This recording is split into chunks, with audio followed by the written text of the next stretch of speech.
this is just me doing a spontaneous live stream just to see whether or not there's anybody out there who might be interested in connecting for a few minutes. I just injected myself with a needle that I have been kind of psyching myself up for today. And now that that's done, and it was actually pretty okay, I thought that I would just see, again, like I said, like as an experiment, to see if there was anybody out there who might be interested in just connecting and seeing what's going on. It's currently Tuesday, April 26th at 2:28 EST, and I don't know how the whole thing with Twitter works. I know how live streaming works on YouTube. It just goes on YouTube. I don't know how it works on Twitter, apart from the fact that it actually. Hi, Kyle. Hi. I know, totally spontaneous. And you found me, so hello. Kyle, how are you? It's just me today. Joe's at work, so but I'm glad that you found me. But I was just saying that I had to kind of give myself this needle today for the first time, and I was totally freaked out about it. I was at the hospital last week and they showed me how to do it, but it still freaked me out. And but I did it, and I thought that I would just come on and and just share that I gave myself a needle. You're about to email me, and just to check in. Yeah, so what ended up happening last week was, like, I was like when I've done live streams in the past, like we would have like all this energy to go, and it was just like a really hard time last Thursday. I'm glad that we were able to get a little bit of time in, but it was hard. Oh, and I'm so sorry to hear this. Been pretty sick the last few days. I'm so sorry. And just because also I've gone through some stuff in the last few months, and just feeling sick and nauseous and tired, and whatever it is that you yourself are experiencing. I'm so sorry to hear that, because it's just so hard to go through this stuff, right? And yeah, like, and it's not predictable. It's not it's tough. So I'm really sorry to hear that. But thank you for dropping by. I really appreciate it. I mean, how are you doing now? If you've been pretty sick the last few days, just, yeah, like wondering how you're feeling now. Oh, here we go. Hey, kiddo. I hope you're doing all right. Yeah, so after last week, I don't know what happened for. I think that I was a week out of the hospital, so I was in and out of hospital, like I talked about in the last live stream, pretty much between January and the end of the end of March, like literally until the 30th. I was in the hospital, and I wasn't in great shape. I had done my antibiotics, course of antibiotics that wasn't great, and I had been severely dehydrated and all this kind of stuff. I came out of the hospital, but my oncologist wanted me back on chemo as quickly as possible after that. So a week after that, I was doing chemo, and this wasn't a great experience, like coming out of that chemo, but I think that it was pretty tough. And then after, so from that Wednesday until Monday, so last Monday or something, I was just in really tough shape, probably more than I have felt in a long time. So esophagus burns, sphincter. Oh, I'm so sorry. No, not fun at all. Not fun at all. And I'm glad that you've been all right, and we're all hanging out. Yeah. So, Kyle, are you still having those pains? Because gosh, that sounds, yeah, no fun at all. No fun at all. Um, it's, yeah. I mean, like, when this kind of stuff um, hits you, like it's so hard. And last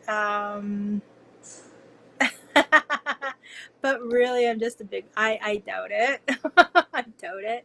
I'm sure that there's a lot that you deal with, and a lot that you suck up. I'm sure you don't talk about it, you don't share it, and just, but I mean, I've totally felt like a big baby at times, certainly. But I don't know. Like, people keep telling me that I'm, like I'm taking on a lot and all this kind of stuff. And I mean, I don't. But when I hear about esophagus burns and sphincter burns, like, it sounds to me like you're dealing with a lot. So it doesn't sound like you're just being a big baby. But yeah, I mean, I had to give myself this needle. Like, I showed the needle a little bit earlier, and they showed me how to administer it to myself in the hospital last week. But I was just like, I don't know, like, that's it's okay for other people to give it to me. Like, that seems okay, but to give it to myself, like, it seemed like, I don't know, like a kind of a scary thing to do. But I got through it, so I just thought I'd share that I got through it. Okay. But I think, like, more than anything, um, I just wanted to also talk about how last week, when things were really hard, like, I was really not feeling great, and I was really super tired. Um, it was really tough for me to um, like, think my way outside of the fact that maybe I'll feel differently. I kept thinking to myself, it's like, oh wait, maybe this is it. Like, this is how I'm gonna feel this crappy all the time from now on. And when I was in that headspace, it was so hard. And that was where I was for like a good 5 or 6 days, and it was really tough for me. So I'm so glad to be on the other side. I'm so glad to be talking to you guys, and I'm really looking forward to our live stream on Thursday. And Kyle's saying, went to her sister's baby shower this weekend, got to play with the kids, and I'm dog sitting this week for friends at Disney World.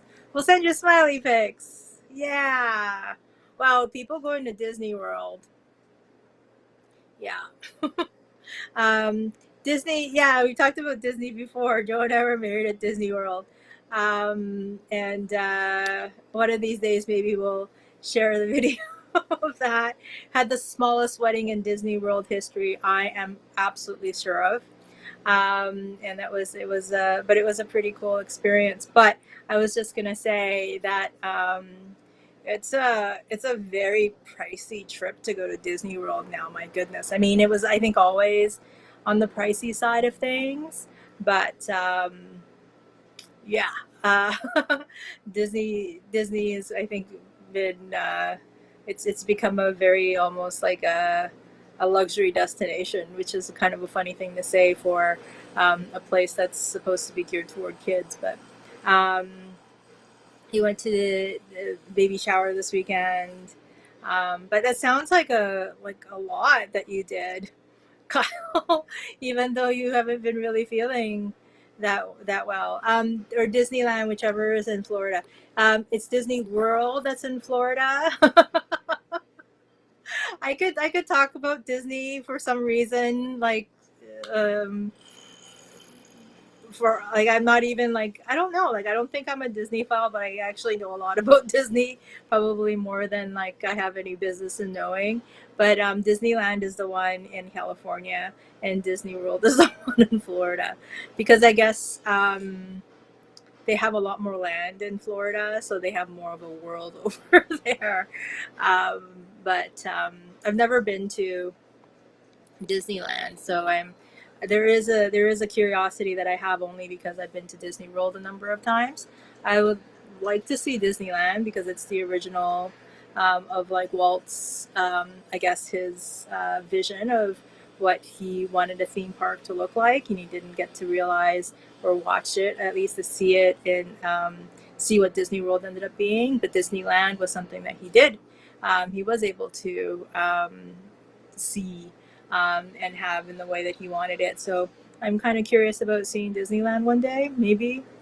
But more than that, what I want to really do is go to Knott's Berry Farm in California, because they have a peanuts thing there. They have in the beginning of the year they have something called Peanut Celebration, and I would love to be able to go to Peanut Celebration. And I think that that's also very close to where Charles Schultz ended up having his family, and he had a museum, and I think an ice skating rink and all this kind of stuff there. That's close to Knott's Berry, my understanding is. Um, and so maybe one day I'll get to go to Disneyland, Knott's Berry Farm, see the Los Angeles Angels of Anaheim play the Blue Jays at their the Angel Stadium. I would also like to go to Dodger Stadium. It's probably harder to be able to see them play the Jays, but I would love to be able to do that. There's a lot of things in California that spark my interest that way. But Kyle says Sparky's Museum is still there. I believe that you're right, and I think that's along with the skating rink that's also there as well. So who knows? Maybe one day. I don't know. Um, we can put it out there in the universe, and maybe it can come to be somehow. But yeah, so outside of that, I think that for me, I don't know how you've been doing, Kyle, and I hope I mean you've let me know that you know what you've been doing, and that how like it hasn't been feeling great for you the last few days and stuff like that. And I don't know how it's for you, like when you don't feel well. It's just it's tough to kind of keep like a good headspace, and I was not in a good headspace for a good few days, and that really I think bothered me. The fact that I was beating myself up for not feeling good. I was beating myself up for um, not having a good headspace, because I was, I keep telling myself it's like, no, like I should um, be a certain way, or whatever. Like even if I'm feeling crappy, I should still be not like upbeat, but it kind of like feel as though like I'm still I know, like okay somehow, even though I'm not okay. So there was a lot of like feeling crappy, but also internal sort of like emotional and mental fighting that I was doing for since like the last live stream in like 5 or 6 days after that. So it just felt like, and then I kind of went sort of very much like inside of myself. I didn't really want to share what was going on with people or talk to people or reach out to people because, I'm not at my best, or I wasn't feeling good about myself. So, it was a very tough go for a few days there for me, and realized like how so such a difference for me between where I could be. So like I was talking to a good friend of mine and saying it just sometimes it feels like this razor sharp or razor thin edge between fear, like being in a fear place, which is could feel so condensed and small, and in a place of openness and allowing that crappy things are going to happen.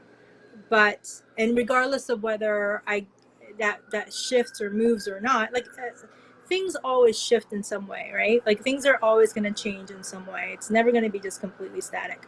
But um, to be open to this experience of like what it is that I'm going through, versus just being tight and small and fearful. And I was that for several days, and it was a very tough place to be. Um, Thank you so much, Kyle. He emailed me some smiles. Thank you. um, and yeah, so um, it was difficult for me.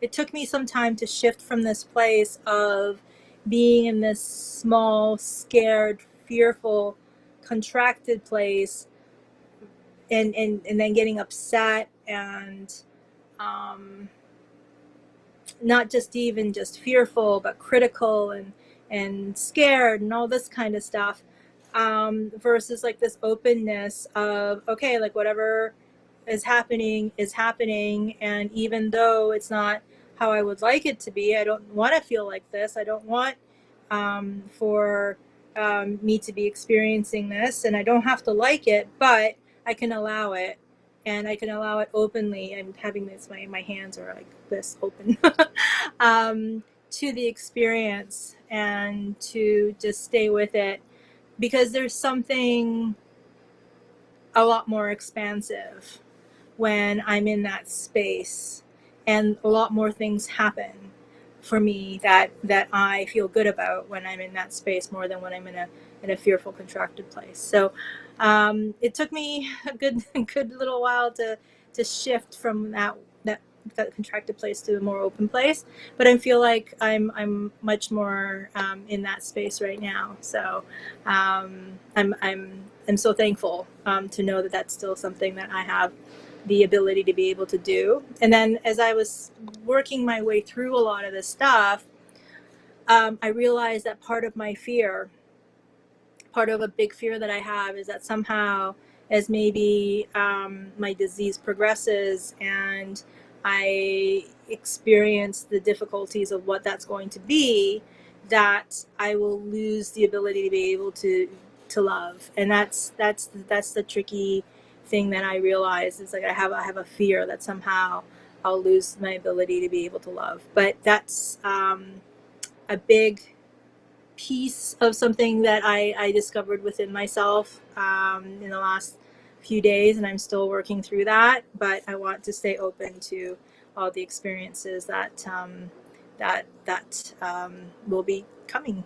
So, Kyle, this is love hearing you talk about future adventure plans. I really, really hope that some of the stuff will be able to happen. Again, like being happy and open and seeing how it goes. Hey, it's Denise. Hello, Denise. How are you? Hello and peace and love to all the you see my babies back there? See my babies. Thank you, Denise. I hope you're doing well. And this guy here likes to talk. Let's see if he'll talk. Oh, he's not talking.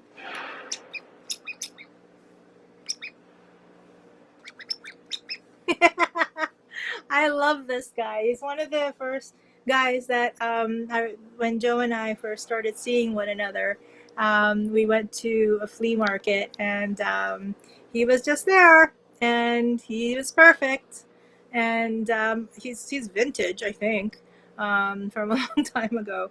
But Snoopy hugs. Thank you so much, Denise. So good to see you. Hope you're doing well. How are you? Please let me know. But with Kyle, I was just talking about just being in a mindset of openness, um, and um, and and and being able to just have the ability to allow things rather than to be scared and just to shut down. So um, that's something that I've been working on the last little while. Denise is helping my dear friend house and cat sit. Excuse me, it helps me and it helps her. That's so great. That's so great. Kyle, I have to be honest. What did you think of A Wish for Wings at work? I have to be honest. With being in and out of the hospital, I haven't had an opportunity to watch it. Joe will also always say like, let's watch this, let's watch this. You know, Kyle sent it to us. We should watch it, and I'm like, I know. So I'm sorry, it haven't watched it yet, but it will happen. Because because I've wanted to watch it, and it's just been something that we haven't done yet, so I'm so sorry. But I'm really really looking forward to it.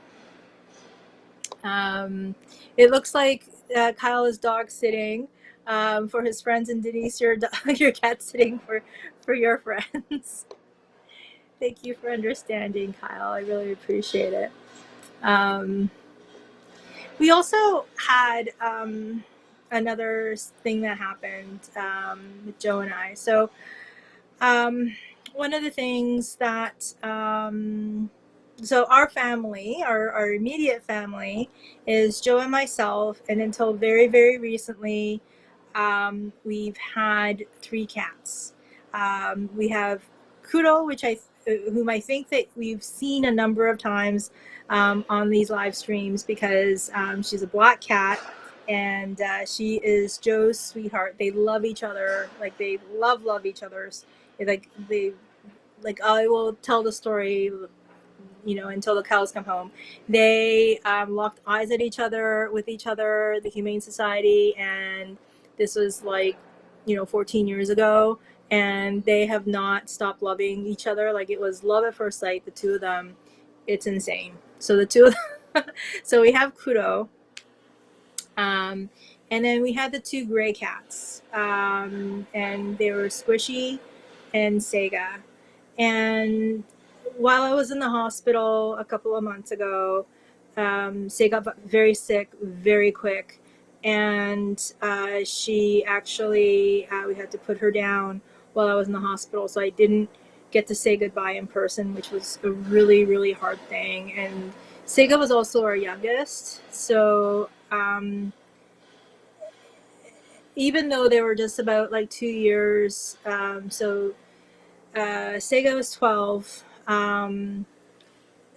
Kudo was 14, and Squishy is 16. And so, of all the cats, we didn't think that Sega would be the first to go, but that's something that ended up happening while I was in the hospital a couple of months ago. It also ended up, unfortunately, that we found out a few weeks ago that Squishy has a tumor in her stomach, and she's 16, and the operating on her didn't make any sense. And so we lost Squishy as well very recently. So it's been just a lot. That was also last week. So it's been just, yeah, a lot for us, with me being in and out of the hospital, and also losing two of our family members quite quickly. And we both, it's been a tough little while. Then in addition to that, I was talking to a very good friend of mine who has another good friend who is looking to rehome a kitty cat. And Joe and I had talked about the possibility of getting another cat, just so that it's just to be able to give another cat a loving home, and maybe some experiences for us to still share together as a family. And also, like once I'm gone, that Jill will have sort of another piece of me and this cat, I guess. So we were talking about that, even though I don't think that it was something that we were thinking about doing so quickly. But because there was this cat that we were just told about, it was coming from a situation of a lot of other um, animals in the household, and just looking for this cat to be rehomed, and was currently being boarded. So we decided to take in another cat, and that's something also that we've been focused on while all of this has been happening. So um, yeah, so there's just been a lot of stuff that's been going on for us. um, Denise is saying that Onyx is a 19-pound black precious. Wow, 19 pounds. I would, an Onyx, what a beautiful name for a cat, especially a black one. Kyle was saying hi to Denise. And I'm thinking that the oh dear is in response to just talking about with what's been happening for us.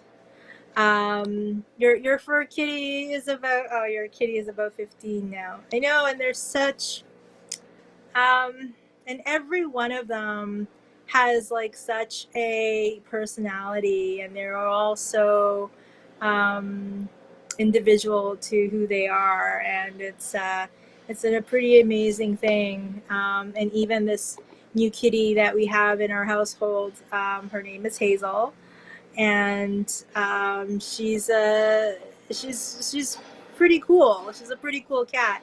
It might not. It's an interesting thing, because if we were to have gone to the Humane Society or rescue, we might not have necessarily picked Hazel, but she's beautiful. She's also a black cat as well. So now we have two black cats, and she's a beautiful cat, and it's been amazing to get to know her personality. She's about 4, so she's not a baby cat, and we haven't introduced her to Kudo just yet, but so we're in the process of having Hazel be good with us people first, and then we're going to be um, introducing her to Kudo. Or we tried a little bit, and it's still a little bit hissy and stuff like that. So we're still working through that. But that's it's there's just been a lot. And Kyle, thank you so much. Sega and Squishy, we called them the Grays, or the two gray cats that we have, and they, it was they're such lovely cats. Squishy was a quintessential cat. She was also one of the friendliest cats, and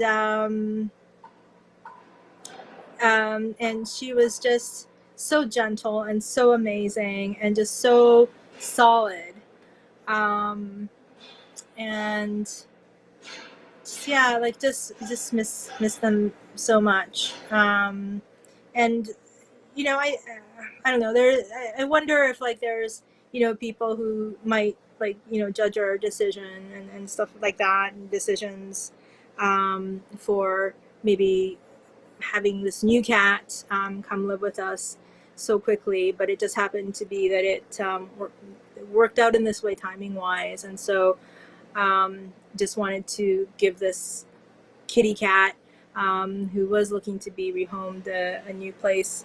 And I guess time is short, and I just wanted to have the opportunity to give this cat a new kind of lease on life, I guess. So a huge tabby. Somebody's a huge tabby, or is it the Onyx? I guess. Denise says, my mom's cats lived 12 years. Jay, 22. Mama Kitty lived for 24. Wow. That's wonderful. That's so amazing to have cats that, like, wow, that's 24 years. That's amazing. Goodness. And Denise is saying, good for you and Joe to share your love to Kitty. Yeah. We're getting to know our new Hazel, and she's been so sweet. It's actually nice to have a younger kitty with a little bit more energy than the cats. Our cats were amazing, but their kitten, well, their young cat energy has been gone for a while. So this new cat that we have with us, Hazel, she has some energy that that's like, it feels like welcome for love. It's so true. Ah, here it is. Yeah, yeah. But it's yeah. So there's been things that go on, things roll on, and we. I think that it's important to not just, even like considering what my situation is, not just to shut myself off to experiences. That it does give me a sense of purpose to have this new kitty cat in our lives that I could give attention to and love to. Also knowing that this particular cat has had to share the attention of her former mom with a number of other creatures, and so to know that Hazel will get some more dedicated attention. I'm hoping that would also give her a, a different quality of life. So it's an exciting thing, and I feel I feel like it's giving me something to focus on, like I said, um, and but also at the same time, like missing our other kitties for sure. So, oof. So here's Kyle says, Amio, getting a surprise chance to see you has most definitely been the brightest spot of my day. Thank you so much. And I'm so glad that you happened to catch me because I was just like, I'm just going to come on. And if I have to talk to myself for about half an hour, I could probably do that. I've done that in videos before, so I was figuring that maybe that's what I'll do live and see what happens. But I'm so glad that you caught me and that it's something that has brought a little bit of a bright spot to your day, because you've all definitely, you and Denise have and our kiddo earlier. He's left. That you've joined me today as well. And Denise is saying, me also. I was just going to put my phone down, and there you were. Yeah, I figured, why not? What the heck, right? I'm also streaming this on Twitter, and because there's the option to do it, and I don't know if the people, I guess, on Twitter, they no one may be watching on Twitter. That might be a thing. And but I mean, I don't know if like Twitter people could watch and comment at the same time. I don't know. Like, oh, I guess that's something in the future. But I do have the option to go live on Twitter, so I decided to do that too. So people could also be watching us on Twitter. So I don't know what that means, but there you go. Kyle says, I got the indicator ding for when you go live. Oh, so it's good to know that there's something like that that happens. I'm sure you have your notification turned on, which is thank you. um, and yeah, I mean, this YouTube thing is such an interesting thing, right? And I really appreciate, well, firstly, like that, Kyle, like you've just been such a great supporter, especially of our live streams. And Denise, I'm so glad that you're able to catch us. And there's, I think maybe somebody else that's maybe come on. If they could say hi, please do. But it's this whole like live streaming thing to some extent is so fascinating to me because it just, I'm just sitting in my living room, and I'll, I guess, like we have our scheduled ones, but then we can do stuff like this and still have an opportunity to connect. So that's pretty interesting. And and I'm just the fact that you're out there and connecting with me is such a big deal. So, yes, Elon Musk Twitter. I know about Twitter, right? It's kind of a fascinating thing. Joe and I were kind of talking about it earlier today. I mean, who knows what that means? But then, excuse me. Ooh, terrible. Um, Interesting guy. He's an outside the box thinker. If it wasn't for him, though, I don't think the electric car um, would be where it is.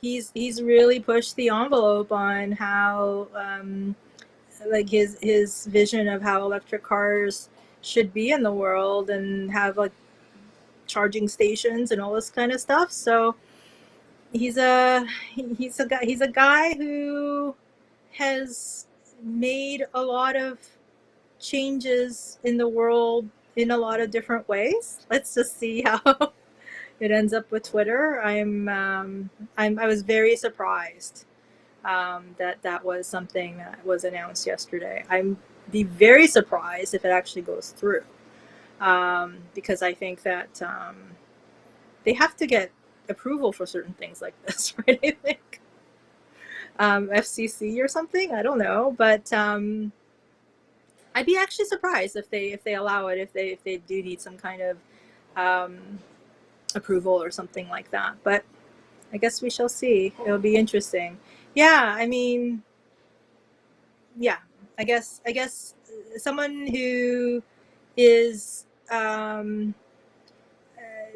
so the person that I am, and where I lean philosophically, um, I'm afraid that certain people might be brought back into Twitter that I don't want to hear from. But anyway, that's neither here nor there. So Kyle says, I've been putting out more videos this year and have doubled my subscribers since Christmas, all the way up to 59. Doing some crossover stuff coming up, guessing then to hit the hundreds. That is so cool. Let's talk about this because I have no idea how to increase subscribers. Denise is like, yes, I have to start to chase the ducks out of the pool. That's so much fun. But please be careful as you do that. Chlorine duck pond, says Kyle. And Denise says, till next time, Kyle, Joe, and Mio. And I will tell Joe that you said hi, Denise. Thank you so much. They've made a really big mess. I'm like, oh no! Oh no, ducks. Eee, sounds like you have a little bit of a work ahead of you, Denise. Thank you for dropping in. It was so good to see you. They say goodbyes. Bye bye. Thank you. Good luck with the ducks. But Kyle, that is so great that you have been doing a lot of stuff and the subscribers and stuff. Because I tend to, and Kyle says, bye, Denise, too.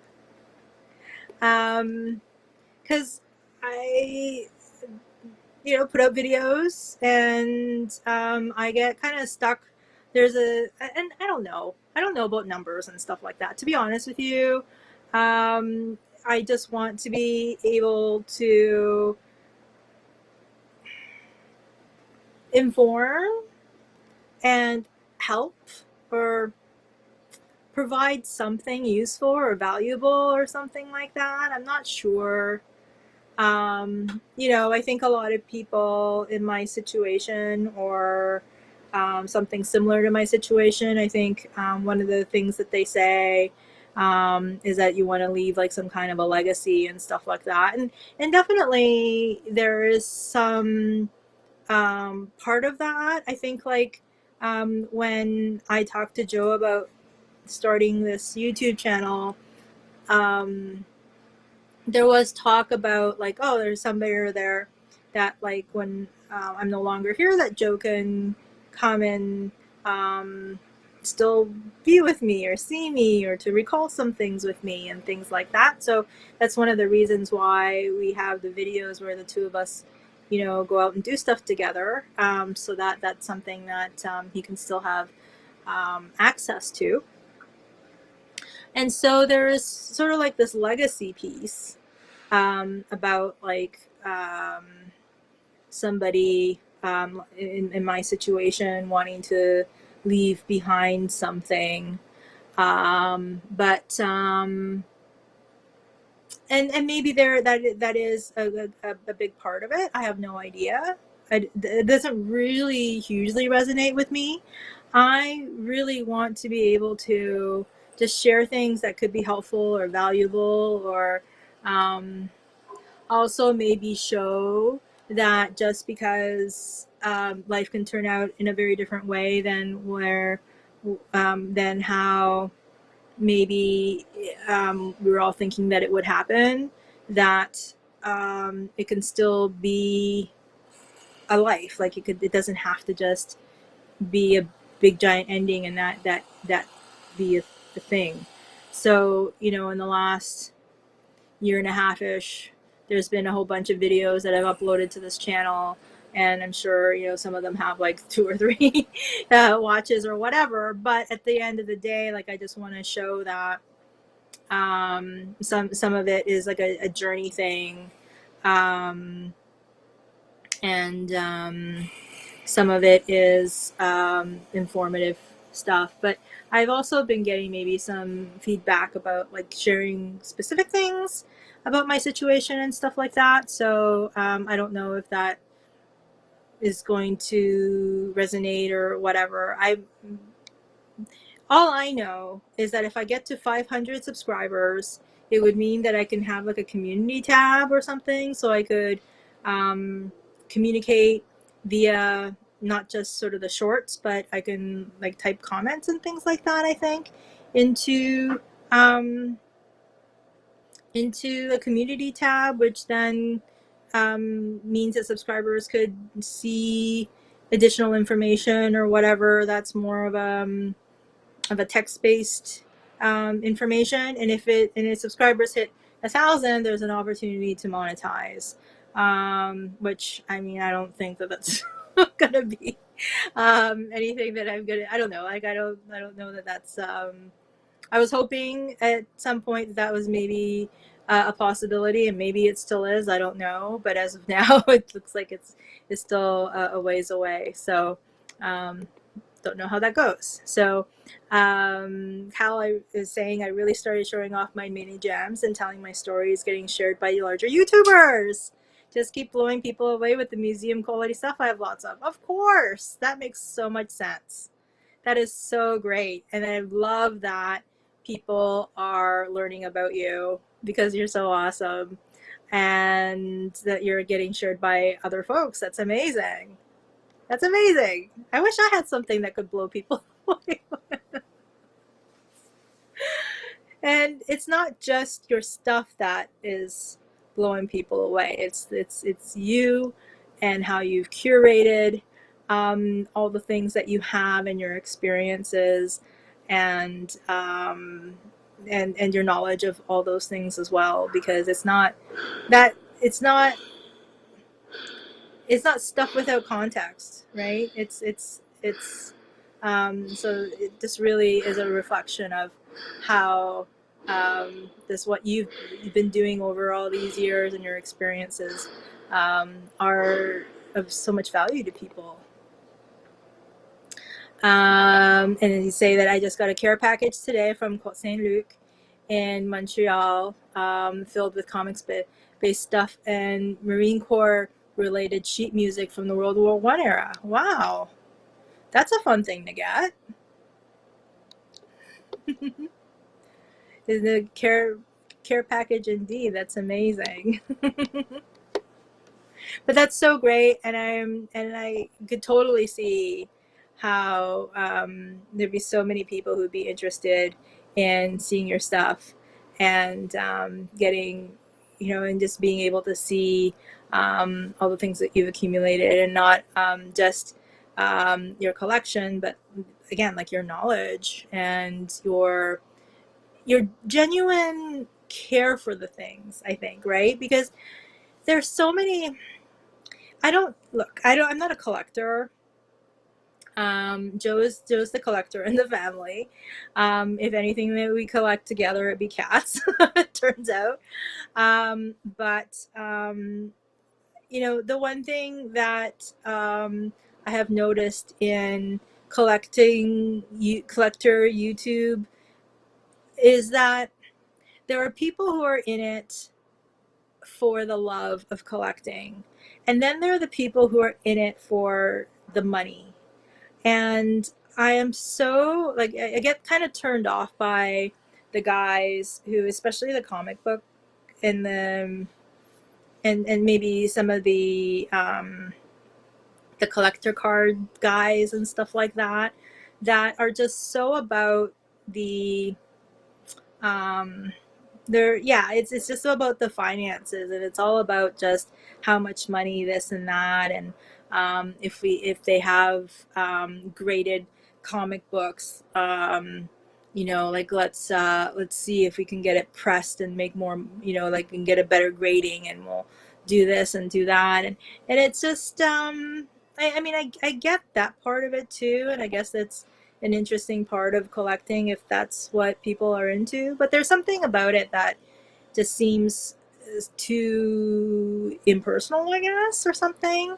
Whereas I think, Kyle, like your collection and the things and your treasures and they're not just for the sake of, yeah, like, how much money, and how much has it been graded, or how much for, or what's it been graded at, and can I increase the grading by doing this and that. And, like, I don't know, something about that doesn't, it's not, there's a lack of love and sincerity or something like that. But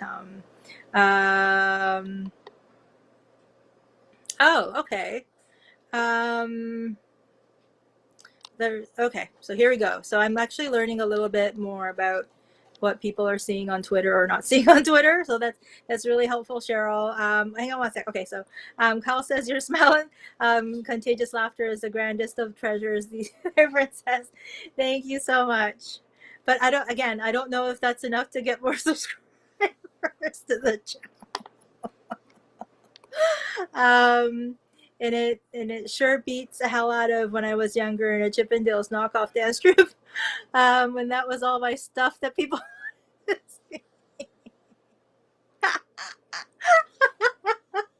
That's so awesome, and not even just Chippendales, but a Chippendale knockoff dance troupe. That's so awesome. Um, And Cheryl is saying, I jumped in directly from Twitter, but you can't see me and we can't see the chat. Oh, okay. Because I didn't know how that worked. Because I threw it on Twitter just to see, like, what would happen. I don't know. I didn't know that people would be able to interact from Twitter. So I guess not. They have to get on to YouTube in order to be able to interact. I didn't know that was a thing. So that's interesting. So thank you, Cheryl, for letting me know, and thank you for coming in. It's good to see you, Cheryl.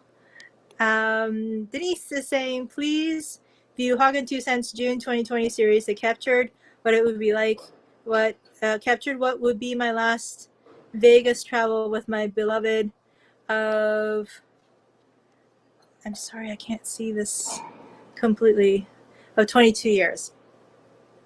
I will definitely check out Hagen 2 Cents June 2020 series. I know of them through Matt, but I haven't really watched any of their stuff, so I definitely will check them out, Denise. Thank you so much. Cheryl came directly to YouTube, and here I am.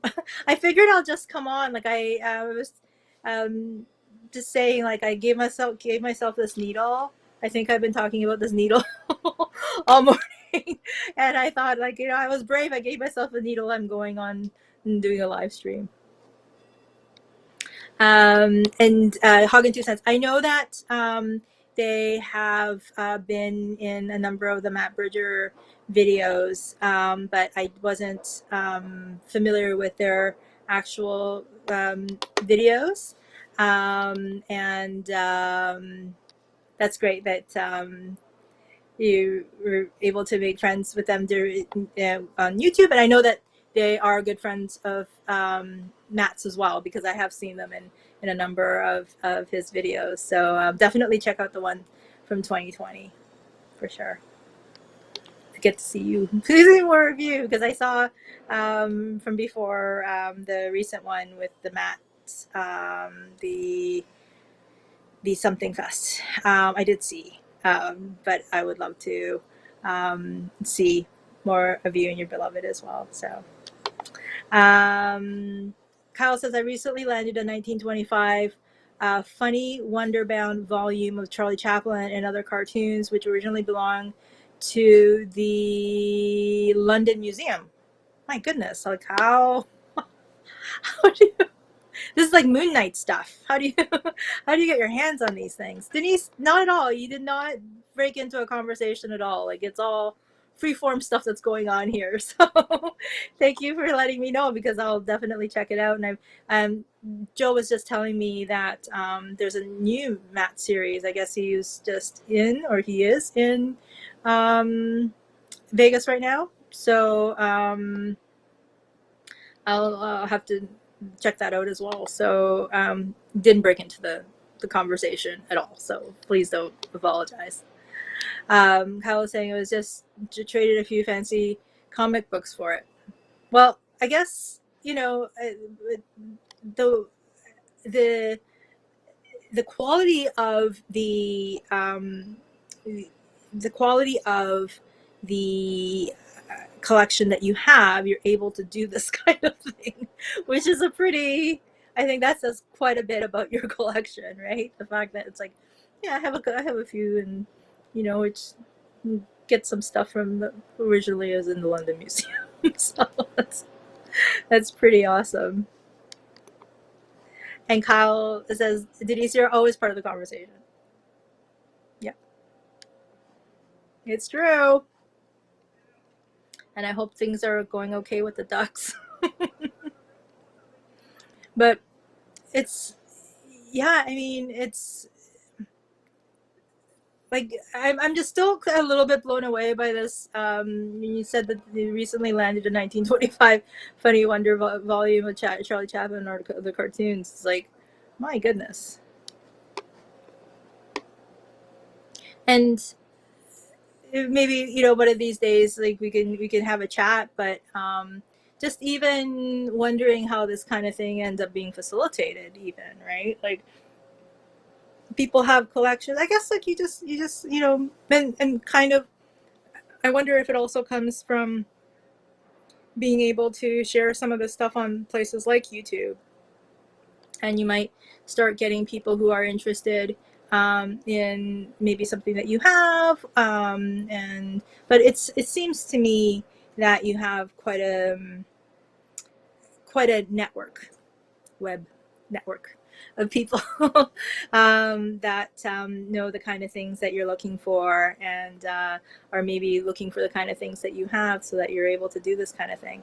I think that that's probably part of what must be cool about having a collection like yours, is that you maybe have the ability to be able to talk to and discuss, and also just trade in things that you otherwise may not be privy to otherwise. So Kyle's saying, I currently have trading partners and writing cohorts in St. Louis, Brooklyn, Montreal, Los Angeles, New Zealand, London, Liverpool, and Spain. Holy mackerel. So like, yeah, that's amazing. That it's like, it's so like your network, like literally this is a network that's very like international. You're out there. That's amazing.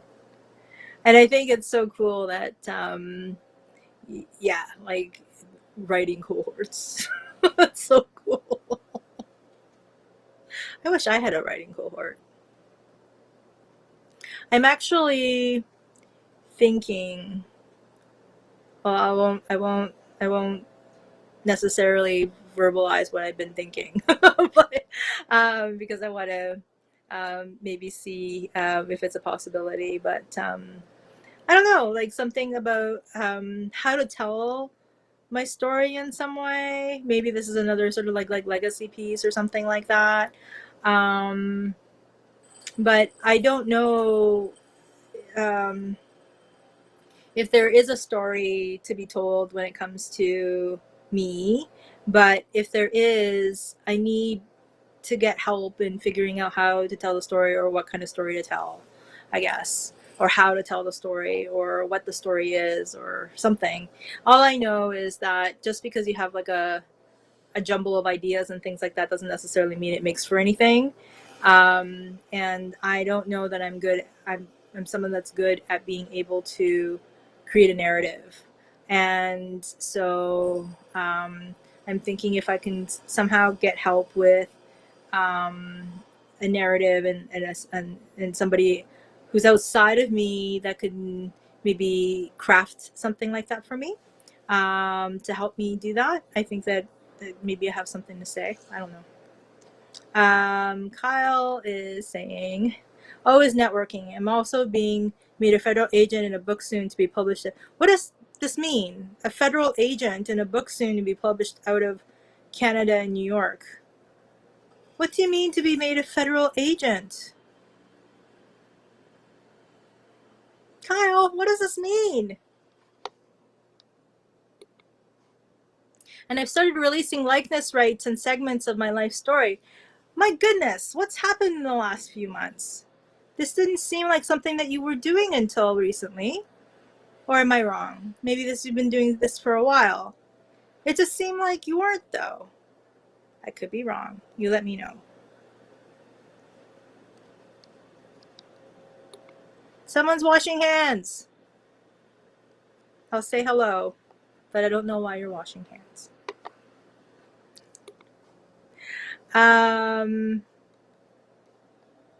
A character named after me, loosely based on me. Is this the federal agent? And does this mean that you are loosely federal agent? um, I'm just kind of like, and every time I speak to you, Kyle, honestly, like my head spins, because I'm like, you're um, like it's incredible. But it just, am I right though, Kyle? Like when I say that, until very recently, like you're very, it feels like you were a lot more protective about your like likeness and your story. So um yeah. Oh, clapping. I think you have a story to craft and tell. Thank you. I don't know what that is. So that's still That's still the challenge. But I have maybe an idea, and I'm gonna just reach out and see if there's a way to make it happen with somebody that I'm thinking could maybe help in this arena. But I'm believe I know who SA is, and it's good to see you. Thank you for jumping on, and I hope you're having a decent day. I've showed my needle a number of times, but this needle, I've been kind of freaked out about giving myself, like administering this needle to myself. Um, and I did it earlier, and I'm proud of myself, so I decided to do a live stream. So thank you for coming on and sharing my pride of being able um, to administer myself a needle, which didn't end up being too bad. I mean, it wasn't the best experience in the world, but it was at least I did that. Kyle saying, was never a big fan of making a hullabaloo out of myself, but might as well go out with a bang, I figure. Yeah. I mean, like it sounds like there's a lot of bangs. Take that for what that's worth. But yeah, I know. I think if like you're a very modest guy, but I think that I think that it's an amazing thing to share who you are and what you are, and all the things that you've done and all the things that the knowledge and the experiences and everything that you have, and not just for you. I mean, my sense is that you have a lot of folks who care and love you, and they would love to have all of, like, just for you to be able to share in this way. Glad to catch you online. Yay. Yes, yay me. And it was a bit of an ouchie. I wasn't a fan. I have to do it now every 2 weeks, but apparently it's gonna give me a better quality of life, maybe. I'm hoping. I'm hoping it's worth it in some way. Um, Also found out that it's a really expensive thing. I'm very thankful that it's covered.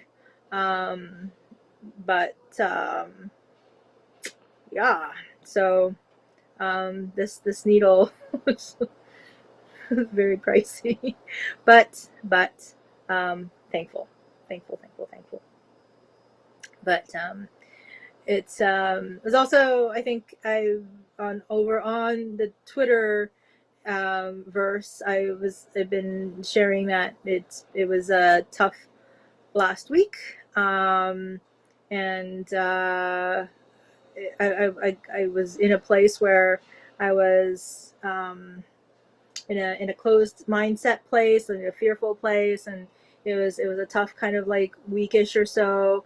And it took me a little while to kind of like shift into a place of like openness and hoping to have the ability to be able to allow versus kind of like turn in and isolate, which is just what I was doing. So glad that I was able to shift out of it and feeling a lot better than I was last week. And so figured, hey, I'll just jump on and see what can happen here. And with Joe, we're gonna have a thank you, and I'm thankful for you. And Joe and I will be live streaming on Thursday too, and maybe people can join us then as well. I know it's a weird time, like the 9 p.m. and stuff, but I don't know. Maybe, well, Joe gets home a little bit later, so it gives him a little bit of time to kind of decompress before we get on, and he really enjoys doing this too. So it's a kind of a fun thing that the two of us do, and it's great when we have people join us and let us know how things are going. So I concur 1,000%. Thankful for you, Princess.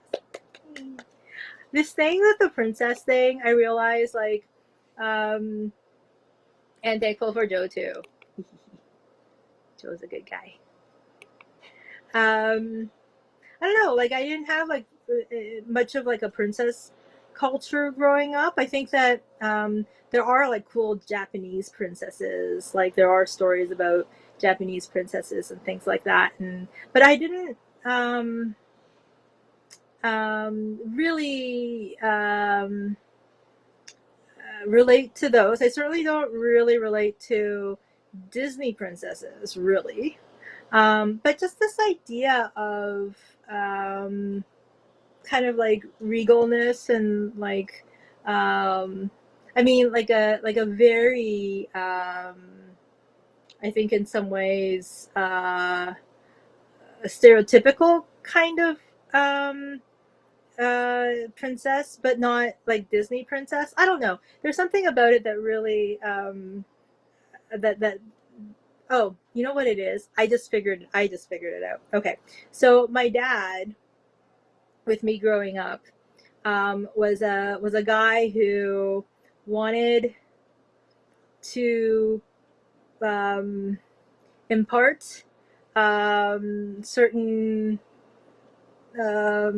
qualities, I guess, and so sort of like this, very much a Pygmalion, like My Fair Lady thing, where, like you know, even though we're not royalty, even though we don't come from huge means, we can still hold ourselves in certain ways and I don't know how to put it exactly, but just that like we can still have a sense of regalness, I guess, or something like that. And I think that I've always like I think there's some problematic parts of that, but like now that I think about it, you know, as I was growing up and all that kind of stuff, but I think that the idea of having that same like sense of like regalness or I don't know, like so something kind of like fun as well, I think is something that really does speak to me. So excuse me, he's been so happy that Kyle has deemed me a princess. um, say Joe. He loves that. Thank you so much. Yes, I am the mistress of the Snoopy dance.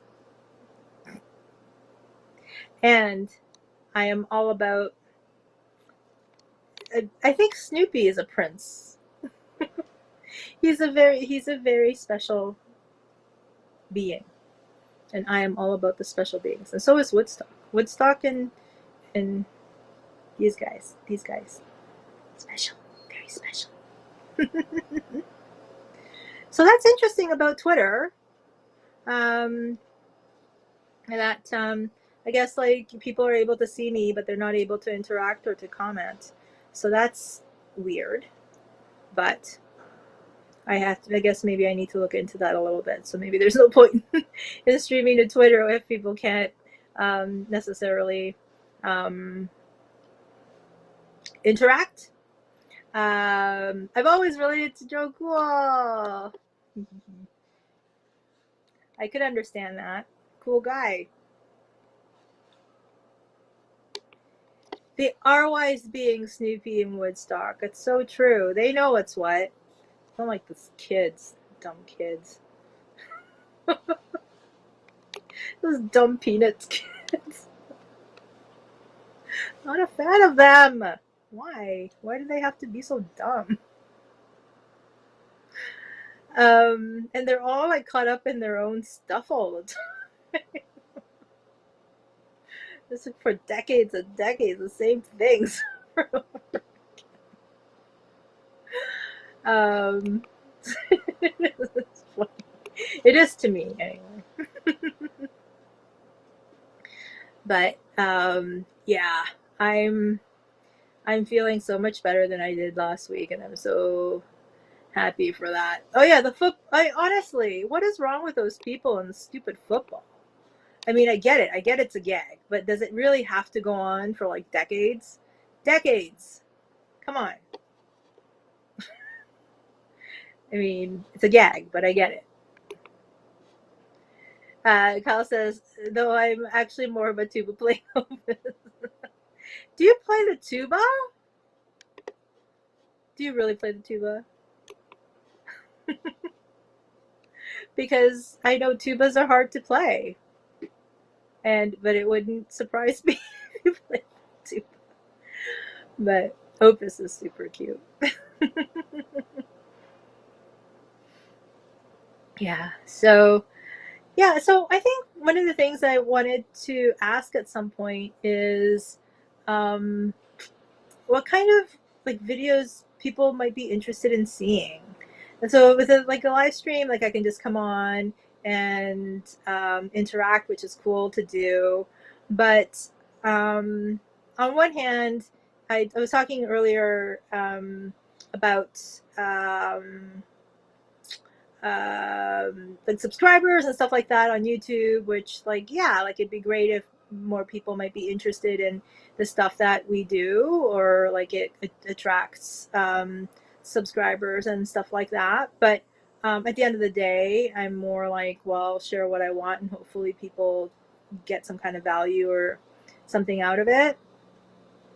But I'm also wondering if there might be something that could be helpful um, for me to share with people, because I do want to be helpful in some way, but I don't know what would be. And I'm also very, I find it fascinating that when I ask people if they have any questions about my situation or how I'm dealing with my situation or whatever, people don't seem to have any specific questions about it. So I'm curious about whether it's because people have no curiosity, they don't have a curiosity about it, or whether it's not something that people have thought about, or yeah, I don't know, or if people just are maybe shy to ask or something. But I wonder like what would be interesting for people to um, learn about, or like if there's anything that I could maybe share that could be helpful for people. I would, because I'd really love to do that, but I don't know what that might be. So if any of you have an idea, um, please let me know.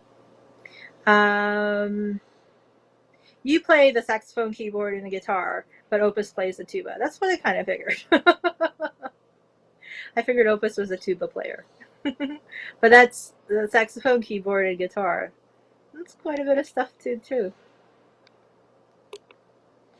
And Kyle is saying, I think I might have some of the music that I wrote playing in the background of one of my upcoming shorter videos. Oh, so cool. So cool. Yeah.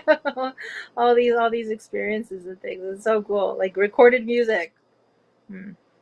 I had the thing that one of the things that I'm bitter about is I had a teacher, I think, maybe I've talked about this already.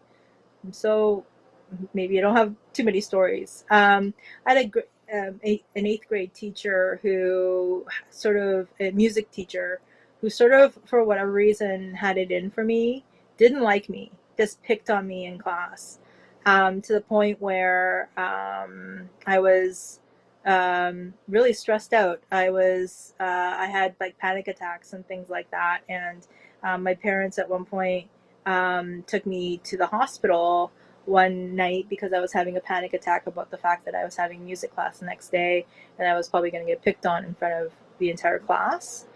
And it was really really stressful to go through this experience and have like the emergency room doctor ask me, like, it's like, oh, need to talk to her for a moment, and kind of had my parents kind of in the next room or whatever, and the emergency room doctor is like, are you stressed out and having panic attacks because you're pregnant? And I'm like, no, it's nothing like that. It's like literally I am stressed out because my music teacher like picks on me in front of the class, the entire class. And I can't remember what else happened. But I think it really stinks because I think probably I could have been a decent, like I would have had an interest in playing music. And this person kind of pushed that out of me to some degree. Or I mean, maybe it's not right for me to blame it on him completely, but I was a young person and it wasn't helpful. Cal says, also working on another collaboration with Brian Nash, the guitarist from Frankie Gold's Hollywood, which should be tracked in Liverpool, where he's from. That's so cool. What does that mean, which should be tracked in Liverpool? Does that mean that you record on your side and then you send him whatever it is that you record on your end, and then he does the tracking or the editing, or on his end in Liverpool? Is that what that means? Yeah, so I'm curious about that. So cool. How I mean, how do you how do you get all these things done? Okay, so what I was just saying about how it works. Okay, the fact that I was able to kind of piece that together. I mean, I'm sure it wasn't that difficult to do, but I can't. Like, how do you do all this stuff? I feel so lazy. I can't. I don't do anything. I just like just getting up early in the morning, and every so often doing a live stream is about as much stuff as I get done. Like, and then here you are, your character in written works, and you have all these. This is it's you astound me. Like, you honestly astound me. It's so cool. It's yeah. And and I've kind of talked about this before, like as somebody who is a an introvert, like the idea of like having all of these folks that you collaborate with and stuff like that, I think is just such an amazing thing. Like, to me, it just feels like something like so foreign outside of what I have the capacity or the ability to be able to do. So it's just so amazing. And I'm so glad, again, that you're and just a social butterfly. But that's a big deal for people who aren't social butterflies like me. So I think it gives you a lot of opportunities, which is really amazing, and connections and experiences. And I think to some degree, like it, like it shows me perhaps like how much I miss out on, because that's not necessarily part of my personality to be able to do that without getting super exhausted. So it's cool that that's who you are, and that I feel like you've dialed it up to your potential, your fullest, and I think that's so amazing. And I wish maybe I had some of that. Maybe through like doing this YouTube stuff, there is a little bit of me trying to do that. I don't know, but I think that the fact that it's the fraction of the things that I've learned about you through this has been just been incredible. So I'm really glad that you're continuing also to do this stuff too, which is really great. Kyle, you're saying my main music collaborator is now in a band with members of Collective Soul and the Trans Siberian Orchestra called New 80 or NU 80. New 80. That's cool. And when you say like main music, I feel like when you talked about the folks from like Collective Soul and stuff like that before, like you have these are folks that are more local to you. So are you able to, I guess, maybe jam more in person than having to collaborate over like online, or is it that it is more of an online collaboration thing? Either way, I mean, it's pretty amazing. I wish that's another, like I said, like with the music stuff, with me being bitter at my grade 8 teacher and why I don't know why he picked on me, but I wish that that I had the talent or the ability, a musical ability enough to be able to jam with other folks or to be able to collaborate with other folks. And you say to manage the first 10 years of his career when he was a prodigy. When he was a prodigy, he is no longer a prodigy. I guess like that maybe changes. Being a prodigy changes after a certain time. Is that or a certain age? Sorry, I had to do a little bit of that. Those bands aren't local. They sought him out. He was the one I tracked with. That was produced by Quincy and Baby. So funny. I'm sorry. I'm so sorry. These aren't things that you hear every day, you know. And you kind of throw them out like, Quincy and Babyface. It's incredible. You're incredible. You really are. Yeah, amazing.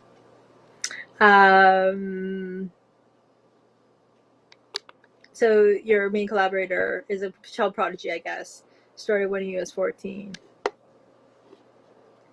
Honestly, y'all prodigy folks, genius types, all kind of connected, got together, did your cool things, doing your cool things. It's cool. So cool. So I'm thinking maybe I'll stay on for another 10 minutes or so. That'll take us to about an hour and a half of this spontaneous surprise thing that probably apparently isn't making any sense whatsoever on Twitter. Just that you can watch maybe. So folks on Twitter, apparently, if you wanted to comment, have to come onto YouTube or something. I have to look into it. But I know that it's also streaming on Twitter, and you might not be able to see all the comments and things like that. So I'm sorry if that isn't coming through. But and you're not able to comment, is my understanding. But I will look into it, and hopefully we can figure that out. Kyle was saying Babyface was his neighbor growing up, though. 3 houses down from each other. Oh, I guess that's there's a word. There's a word. It's just luck. It's good luck. But that isn't the word that I'm thinking about. And David Letterman was a walkover. Holy moly. Well, that's quite the neighborhood of talented folks. Maybe something in the water, in the air. That's really cool. I live in Toronto, and you would think that like you would, bump into all these talented people. Not really. Real. Oh, I was listening to the radio today, and a guy that I went to high school with is on the Food Network, or was on the Food Network. I don't know if he still is, but he had a commercial on Q107 talking about something. And I was like, oh, that's a guy from high school. So I guess I had some 6 degrees or something like that. The guy on a radio who's on the Food Network, but that's about all I think in terms of like talented prodigies and things like that. Broad Ripple is Indy's version of Greenwich Village. Oh, I've never heard of Broad Ripple. That's a funny name for a place. I never would have even thought that it's a place. It sounds like a drink, not a place. But now I know that it's a place, Broad Ripple. That is cool. That is cool. I guess back in the 70s or the 60s, we had, so Yorkville in Toronto used to be a place where I think many of the hippie type folks were. And so I think that there were maybe some musicians and things like that that would have maybe come out of Toronto back then.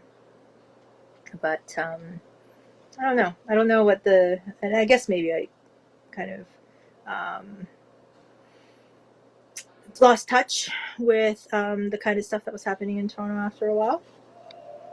But Kyle says, where a lot of my poetry got published out of, just the north side suburb. Oh, but still, it was really cool to have a,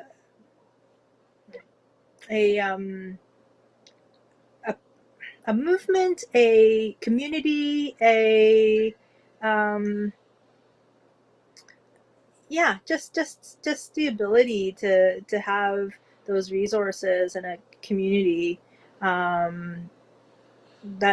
could make a whole big difference in creative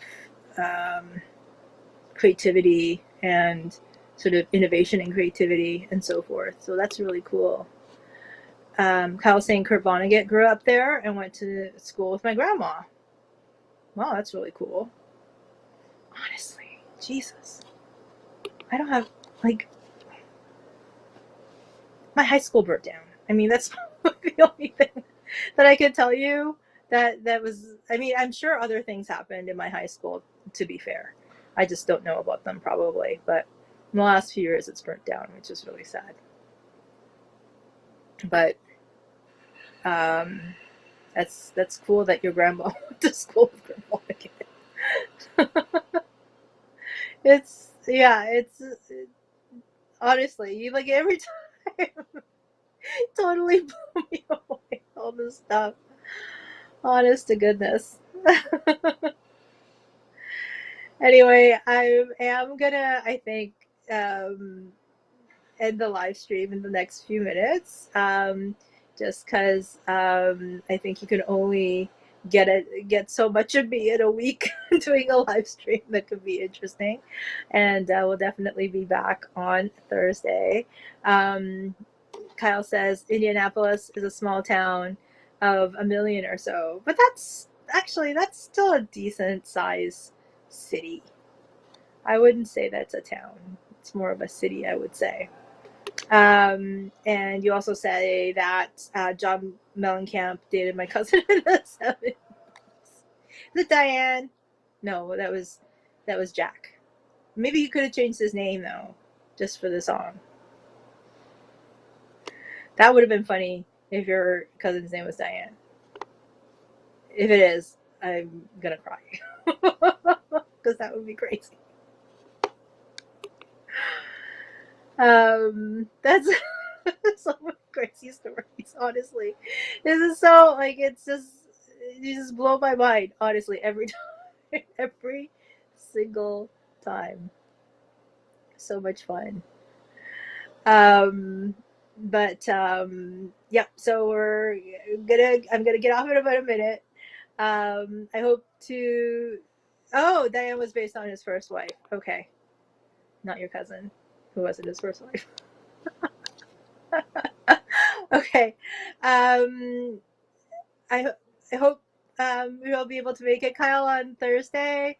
And for those of you who may be watching after the fact or whatever, please join us on Thursday as well.